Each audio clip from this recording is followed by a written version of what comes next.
दोस्तों को भी बुला लीजिए। बुलाना कैसे है, तो बस वीडियो को लाइक कर दीजिए और अपने दोस्तों के पास शेयर कर दीजिए। अगर क्लास करना है तो आप लोग क्या कर लीजिए, चैनल को सब्सक्राइब भी कर लीजिए। तो चलिए यहाँ पे जो बिहार बोर्ड के द्वारा मैट्रिक और इंटर के लिए जो नियम जारी हुआ है उसको हम काफी अच्छी तरीके से बताते हैं और आप लोग देखिए कैसे कैसे क्या हुआ है। तो बिल्कुल एकदम आपको शुरू से लेकर अंत तक देखना है। सबसे पहला नियम आपके पास आता है, आप लोग बिल्कुल एकदम ध्यान से देखिए, 100% रियल है, ठीक है, फेक यहाँ पे कुछ भी नहीं होता है। तो आप लोग दिमाग में से निकाल दीजिएगा कि ये फेक होगा। लास्ट में जो पेपर कटिंग होता है वो हम आपको दिखाएंगे, जो मतलब जो न्यूज पेपर में लिखा है वो हम आपको लास्ट में दिखाएंगे। पहले जो नियम है ना उसको आप लोग बिल्कुल ध्यान से सुनिए, जो नियम जारी हो, क्योंकि आपको पता है ना इंटर का एग्जाम 1 फरवरी से शुरू हो रहा है, तो उससे पहले सारा जो नियम है एकदम कंफर्म हो गया है, 100% एकदम कंफर्म है। जो 6 के 6 नियम है उसको आप लोग बिल्कुल ध्यान से देखिए।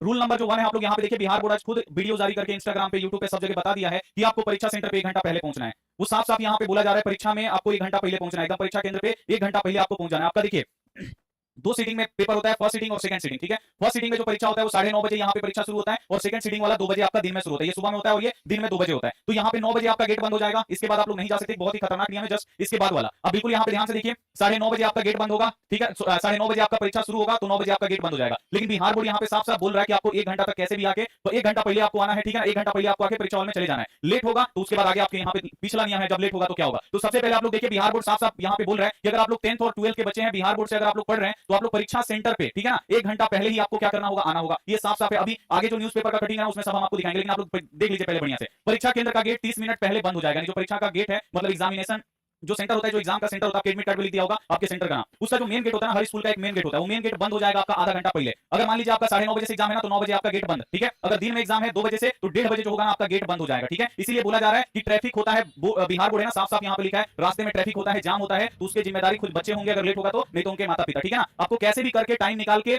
अगर आपको देखिए 9:30 बजे से एग्जाम है ना, 9 बजे गेट बंद हो जाएगा, कम से कम आपको 8 बजे तक पहुंच जाना है। हम बोल दे रहे हैं यहाँ पे, अब बिल्कुल एकदम पालन करिएगा, नहीं तो फिर देखिए आगे नेक्स्ट नियम जो है ना कलेजा धड़का देगा, ठीक है ना। आज से पहले से हुआ नहीं था। देखिए अगला जो यहाँ पे आप बिल्कुल ध्यान से देखिए, अगर आपका फर्स्ट सीटिंग में है तो परीक्षा हॉल पे आप लोग 8 बजे कैसे भी पहुंच जाइए सेंटर पे। अगर आपका परीक्षा 1:30 बजे से है ना, तो आप 2 बजे से है ना, तो आप लोग 12 बजे या 12:30 तक आप लोग क्या कर लीजिए, पहुंच जाइए। 12:30 बजे तक आप लोग सेंटर पे पहुंच जाइए। लेट होगा बाबू बहुत ही बुरा हो जाएगा, ठीक है ना। और देखिए आगे क्या हो रहा है, तो परीक्षा केंद्र का जो गेट होगा वो 30 मिनट पहले बंद हो जाएगा। परीक्षा प्रथम पाली में हो तो 9 बजे गेट बंद हो जाएगा, ठीक है। अगर परीक्षा आपका द्वितीय पाली में हो यानी सेकंड शिफ्ट में हो तो जो मेन गेट है वो यहाँ पे 1:30 बजे आपका क्या हो जाएगा, बंद हो जाएगा। इसके बाद आप लोग नहीं जा पाएंगे। कुछ बच्चे होंगे जो शरारती होंगे, वो क्या करेंगे, गेट फानेंगे, या जो मतलब बाउंड्री होता है बाउंड्री फानेंगे। अगला बार देखे है ना कि जो गेट लड़के ढकेल ढकेल के या बाउंड्री ऐसे फान के उस पे जा रहे थे, उनके लिए हम देखिए अब नया नियम जो है ना उनके लिए बिल्कुल आप लोग बिल्कुल ध्यान से देखिए क्या है। आप लोग बिल्कुल ध्यान से देखिए, रूल नंबर 2, जबरन गेट फानकर या बाउंड्री फानकर जाने पर 2 साल का प्रतिबंध लगेगा। अगर कोई बच्चा यहाँ पे लेट से एग्जाम में पहुंचते हैं, ठीक है, उनको मान लीजिए वो लोग ऐसे टाइम पे पहुंचे, लेट कर दिए, किसी कारण से जाम लग गया या कुछ भी हो गया, लेट हो गया, अगर वो चाह रहे हैं कि बाउंड्री फान के चले जाएं, मेन गेट से जो नहीं जाने दे रहा, मेन गेट पे चढ़ के कूद जाएं या बाउंड्री फान के चले जाएं, तो वैसे लोग अगर पकड़ाएंगे ना कि जो जबरन गेट फान रहे हैं, बाउंड्री फान कर जा रहे हैं, उनको 2 साल का प्रतिबंध लग जाएगा। अगर आप 10th में हैं तो 2 साल तक आप 10th का परीक्षा नहीं देंगे, ठीक है। अगर आप 12th में हैं तो आप लोग 2 साल तक फिर परीक्षा नहीं देंगे, 2 साल तक आप परीक्षा नहीं देंगे, 2 साल का प्रतिबंध लग जाएगा। तो देखिए कलेजा जो है ना वो धड़का जाएगा। आप लोग बिल्कुल एकदम ध्यान से देखिए, और इसका बनाने का मकसद ये फेक नहीं है, 100% रियल है। और हम आपको बताते भी हैं कि सब रियल जो भी न्यूज होता है ना, हमारे पास डेली न्यूज नहीं आता है, ठीक है ना। एक दिन आएगा वो भी रियल आएगा, ठीक है ना,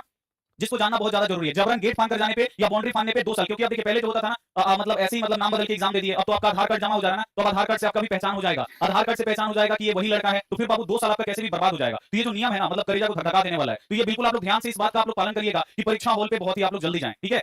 लेट आपका नहीं होना चाहिए बहुत इसी तरीके से, नहीं तो 2 साल का प्रतिबंध लगेगा और स्टूडेंट पर पुलिस रिपोर्ट भी दर्ज की जाएगी, आप पे मुकदमा भी होगा, ठीक है ना, आप पे केस भी हो जाएगा। साफ साफ लिखा गया क्रिमिनल केस, ठीक है ना, वहां पे कुछ और है क्रिमिनल और कुछ है मतलब वो वाला आपराधिक केस आप पे लग जाएगा। तो ये 2 होगा बहुत ही अच्छी तरीके से। और तीसरा देखिए, अगर कोई टीचर होता है ना कि कोई टीचर है जो मोहा गया बच्चा पे, इसका 10 साल बर्बाद हो जाएगा, अगर वो अंदर उसको ले लेता है, टीचर क्या करता है चुपके से गेट खोल के अंदर ले लेता है, अगर वो टीचर पकड़ा गया ना तो टीचर पे भी क्या होगा, कार्रवाई हो जाएगा, ठीक है ना।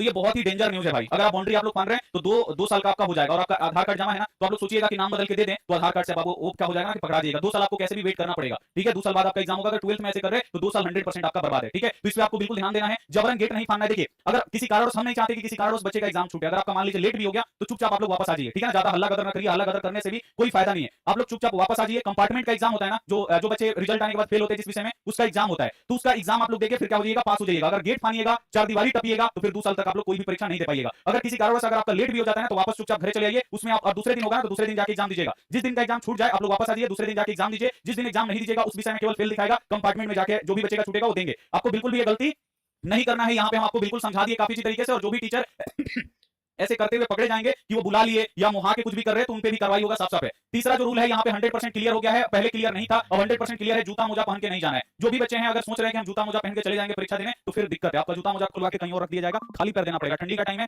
खाली पैर अगर आप लोग जाइएगा ना परीक्षा देने, फर्श पे पैर रखिएगा खाली पैर, दिमाग दर्द करने लगेगा ठंडा की वजह से। उससे बढ़िया है जो लड़का है वो हवाई चप्पल, आप लोग जानते हैं ना, स्लीपर हवाई चप्पल पहन के जाइए, और जो लड़की है वो कोई भी, वो लोग लड़की का तो सैंडल वैसे ही खुला रहता है, लड़की लोग जूती होती जूता होता पहन के नहीं जाएगी, लड़का तो जूता पहन के जाता है ना, तो जूता मोजा आपको नहीं पहनना, ठीक है। लड़का लोग केवल स्लीपर लीपर जो होता है ना वही पहन के आपको जाना है, और जो लड़की है उसका सैंडल वैंडल तो सब खुला हुआ होता है, तो वो लोग का कोई दिक्कत नहीं है, बस जूता नहीं होना चाहिए, ठीक है ना। लड़की और लड़का जूता पहन के नहीं जाना है, जूता मोजा पहन के नहीं जाना है, ठीक है ना। जूता मोजा की जगह पे आपको साधारण चप्पल पहन के जाना है परीक्षा देने। तो ये मैट्रिक और इंटर के बच्चों के लिए काफी ध्यान से। और आपको यहाँ पे लिखा है एग्जाम बोर्ड ले जा सकते हैं। बच्चे में बहुत ज्यादा कंफ्यूजन होता है कि सर लेके जाएंगे एग्जाम बोर्ड, लेके अंदर जाने देगा, बिल्कुल एग्जाम बोर्ड आपको लेके जाने देगा, लेकिन उस पर आप लोग पेपर मत लगाइएगा। बहुत सारे बच्चे होते हैं ना, बोलते हैं कि इतना मोटा कर लेंगे तो उस पर अच्छा राइटिंग बैठेगा, पेपर लगा लेते हैं यहाँ पे, पेपर आपका निकाल के फेंक दिया जाएगा, तो पेपर आपको नहीं लेना है, ठीक है।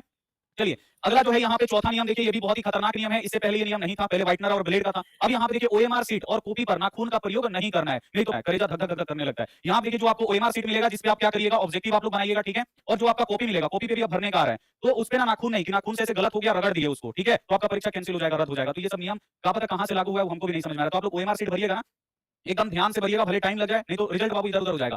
तो ओएमआर सीट पे ना ही आपको व्हाइटनर का प्रयोग करना है गलती होने का। आप लोग सबसे पहले सोचिए कि हमारा गलती ही ना हो, ये आपको ध्यान में रखना है कि हमारा ओएमआर सीट भरते समय, कॉपी भरते समय हमारा गलती ना हो। गलती होगा तो बाबू दिक्कत होगा। नाखून वहां पे यूज नहीं करना है, ना ही वहां पे ब्लेड का यूज करना है, ना ही वहां पे व्हाइटनर का प्रयोग करना है। अगर आपसे गलती होता है ना, तो जो क्लास में घूमते रहते हैं ना, टीचर से बोलिएगा प्यार से, सर यहाँ पे गलती हो गया, क्या करे, तो वो लोग बता देगा, ठीक है। तो आपको बिल्कुल भी पहले तो आप लोग ध्यान से भर लीजिएगा, ठीक है। तो ये अगला जो नियम है जो इस साल मतलब लागू हुआ है नाखून वाला, ठीक है ना। तो ओएमआर सीट और कॉपी पे नाखून का प्रयोग नहीं करना है। तो गलती होता है ना, बच्चा ऐसे नाखून से कर देता है, ठीक है, और उसके बाद क्या करता है बच्चा, वहां पे फिर से लिखते हैं। तो आप लोग देखिए ओएमआर सीट और कॉपी पे जो भरना है ना, तो उसका आप लोग घर से ही प्रैक्टिस करके जाइए। ओएमआर सीट मिलता है, वो आप लोग क्या करिए, भरिए, कैसे गोल करना है, कैसे क्या करना है, ताकि परीक्षा में गलती ना हो। तो ये आपका एक झमेला है बढ़िया सर। जो ये जो हॉल में होते हैं ना, जो परीक्षा करवाते हैं, वो काफी अच्छी तरीके से आपको बताते भी हैं कि ओएमआर सीट पे आपको क्या भरना है, क्या नहीं भरना है, तो वहां पे आपको बताया भी जाता है, ठीक है। अगला देखिए जो यहाँ पे रूल नंबर 5 है, 2 बार होगी सघन जांच। ये भी आपका लिखा गया है, 2 बार आपका पूरी तरीके से जांच होगी, चाहे वो लड़का होंगे चाहे वो लड़की होंगे, जहां तहां सब जगह, जहां पे छूने लायक जगह नहीं है ना, वहां भी छू के जांच किया जाएगा, ठीक है। तो 2 बार आपका क्या होगा, सघन जांच होगा। पहला जो जांच होगा ना, वो सेंटर का मुख्य गेट यानी जो मेन गेट होगा, वहां पे आपका जांच होगा बहुत ही अच्छी तरीके से, ठीक है ना। पूरा एकदम हाथ डाल उल के एकदम चेक होगा एकदम बढ़िया तरीके से, जहां पे नहीं हाथ पहुंचना चाहिए वहां पे जो चेक करेगा उसका हाथ पहुंचेगा। तीसरा यहाँ पे दूसरा जो यहाँ पे चेक होगा वो हॉल के गेट में, हॉल के गेट यानी जहां पे आपका परीक्षा का रूम होता है ना, जिस रूम में आपका पड़ेगा उसके गेट पे दूसरा जांच होगा, ठीक है। क्योंकि बच्चे जो होते हैं ना इधर उधर कहां मतलब बहुत ही गंदा गंदा जगह मतलब छुपा के ले जाते हैं, तो उन लोगों का भी मतलब देखिएगा आप लोग अपने हिसाब से, ठीक है। चलिए अंतिम यहाँ पे जो नियम है आप लोग देखिए, रूल नंबर 6 यहाँ पे कि एक बेंच पर 2 ही बच्चे बैठ पाएंगे। यहाँ पे लिखा गया है एक बेंच पे 2 ही बच्चे को यहाँ पे बैठना और सीसीटीवी कैमरा से निगरानी होगी। और ये सब क्यों हो रहा है, तो मात्र बाबू 1% या 0.5% वाले बच्चों के लिए के कारण ही ऐसे हो रहा है। क्या होता है ना, पहले एग्जाम का क्वेश्चन पेपर लीक, पहले आंसर की लीक, इसीलिए क्या हो रहा है ना, आगे ही बच्चों को भेज दिया जा रहा है। जो पेपर होता है ना, वो परीक्षा शुरू होने से 15 मिनट पहले उसका सील खुलता है, और 15 मिनट में एकदम पूरा एकदम बवाल मच जाता है, व्हाट्सएप पे इंटरनेट पे सब जगह एकदम बवाल मच जाता है, पेपर बाहर निकल जाता है। इसको रोकने के लिए ये सब नियम यहाँ पे लागू हो रहा है। तो ये काफी अच्छा भी है, पढ़ने वाले बच्चों के लिए काफी अच्छा है, और जो चोरी करने वाले बच्चे उनके लिए घाटा है। लेकिन आपको पता है ना, जौ के साथ घुन भी पिसा जाता है, ठीक है। तो आप लोग क्या हो गए, वो लोग जौ है, आप लोग घुन है, मतलब एक गलती करेगा सजा सबको मिलेगा, ये आप लोग ध्यान में रखिएगा। वो सब उसी के लिए हो रहा है। आप चलते हैं, जो पेपर कटिंग है ना वो हम आपको दिखाते हैं, फिर हम लोग यहाँ पे आएंगे। पेपर कटिंग में आप लोग देखिए यहाँ पे बहुत ही अच्छा यहाँ पे बात लिखा गया है। आप लोग यहाँ पे देखिए, दैनिक भास्कर 26 जनवरी का है, ये देखिए क्या लिखा गया, इंटरमीडिएट वार्षिक परीक्षा 1 से मैट्रिक का 17 से। यहाँ देखिए परीक्षा केंद्र की बाउंड्री पानी तो 2 साल परीक्षा से वंचित एफआईआर भी होगा। देखिए कितना खतरनाक नियम, हम भी देखे तो देखते रह गए भाई क्या हो रहा है। स्कूल का एग्जाम है कि भाई कुछ और चीज का, डाकू का एग्जाम है, तो उस पे एफआईआर भी हो रहा है, 2 साल इसको बैन भी किया जा रहा है। तो हमको भी अजीब लगा यहाँ पे देख के कि भाई ये वो परीक्षा भी दीजिए, अब बाउंड्री पानी है तो 2 साल ऐसे ही बर्बाद। अब प्लस क्या पता क्या क्या, और एफआईआर भी होगा, आपको थाना होना सब लेके जाएगा। तो ये सब मतलब बहुत हमको भी सुन के अजीब लगा, ठीक है ना। यहाँ पे बहुत ही पूरा एकदम डिटेल में लिखा गया है कब जाइएगा कब नहीं। अब अगला देखिए यहाँ पे लिखा गया है, देर से आने वाले छात्रों को प्रवेश देने वाले केंद्र अधीक्षक होंगे निलंबित। देखिए कितना मतलब डेंजर ये है कि अगर देर से कोई बच्चा आया, रो रहा है, गेट पे परीक्षा छूटा है, तो हम लोग भी देखें बच्चा कितना रोता है। अगर गेट पे कोई बच्चा रो रहा है, अगर उसको मान लीजिए केंद्र अधीक्षक यानी जो उसके मेन है, हेड है, या कोई उसका स्टाफ है, वो देख रहा है और चुपके से उसको बुला भी लिया, या कोई मतलब ऐसे सेटिंग करके इसे बुला भी लिया, तो सीधे उसका नौकरी चला जाएगा, सीधे वो निलंबित हो जाएगा, उसको भगा दिया जाएगा वहीं से, ठीक है। प्रवेश के दौरान अगर करेंगे हंगामा तो दर्ज होगी छात्रों पे